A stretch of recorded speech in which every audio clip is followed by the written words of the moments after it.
আজকের এই ভিডিওটা সিনিয়র সিটিজেনদের ব্যালেন্স ডিসঅর্ডারের জন্য। বয়স হলে বিভিন্ন সমস্যা হয়, তার মধ্যে একটা বড় সমস্যা হচ্ছে ব্যালেন্স ডিসঅর্ডার। বিশেষত যাদের এজিং এর সাথে পার্কিনসন বা অ্যাটাক্সি জাতীয় কোনো সমস্যা আছে।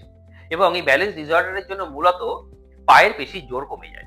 আমি দুটো এক্সারসাইজ দেখাচ্ছি যাতে আপনি পায়ের পেশির জোরও বাড়াতে পারবেন as well as balance enhance করতে পারবেন, যাতে ফল ইনজুরি, পড়ে যাওয়া বা পড়ে যাওয়ার পরে যে সেকেন্ডারি ইনজুরি, হেড ইনজুরি বা ফ্র্যাকচার, সেগুলো থেকে আপনি অনেকটাই রক্ষা পেতে পারবেন। দুটো এক্সারসাইজ করবেন সারা দিনে, প্রত্যেকদিন 10 মিনিট করে। তবে একটা চেয়ারে হাত দিয়ে সোজা হয়ে দাঁড়াবেন, পা দুটো ফাঁক করবেন যাতে প্রপার স্ট্যান্স পান, যে আস্তে আস্তে বসবেন, যতটা ব্যথা ছাড়া, হাঁটুতে বা হিপে ব্যথা ছাড়া বসা যায়।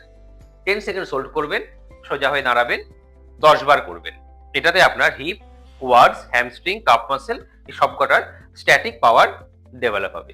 সেকেন্ড এক্সারসাইজ সিমিলার, আর একটা চেয়ারের সাপোর্ট নেবেন, নিয়ে সাইড ওয়াইজ পায়ের উইথটা বাড়াবেন এবং দুটো হাঁটু আস্তে আস্তে ভাঁজ করবেন। এটাও 10 to 20 সেকেন্ড হোল্ড করবেন, ফিরে আসবেন 10 বার।